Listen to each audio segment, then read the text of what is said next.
Jhelum farm Pakistan के सदर doctor असमत जावेद मलिक ने गुज़िश्ता रोज मैनचेस्टर ब्रांच जेहलम फार्म का दौरा किया।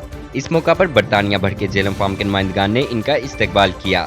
इस मौका पर चौधरी अलियास गोंदल मरकजी चीफ ऑर्गेनाइजर ने खुशामदीद कहते हुए कहा कि डॉक्टर असमत जावेद की निगरानी में पाकिस्तान में बहुत से अच्छे काम हो रहे हैं। इसके अलावा इजलास में स्कॉटलैंड, लंदन के अलावा मैनचेस्टर के नुमाइंदगान ने भी भरपूर शिरकत की। इन्होंने डॉक्टर असमत मलिक की तारीफ करते हुए कहा कि वो जेहलम के लिए दिन रात काम कर रहे हैं।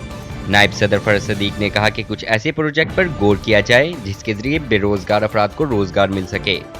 शहजाद मिर्जा ने कहा कि चौधरी रफीक अनकरीब अपने किडनी सेंटर जेहलम में फ्री आई हॉस्पिटल का क्याम अमल में ला रहे हैं, जहां की ओपीडीज फ्री होंगी और ऑपरेशन के लिए हम इस्लामाबाद के हॉस्पिटल से राब्ते में रहेंगे।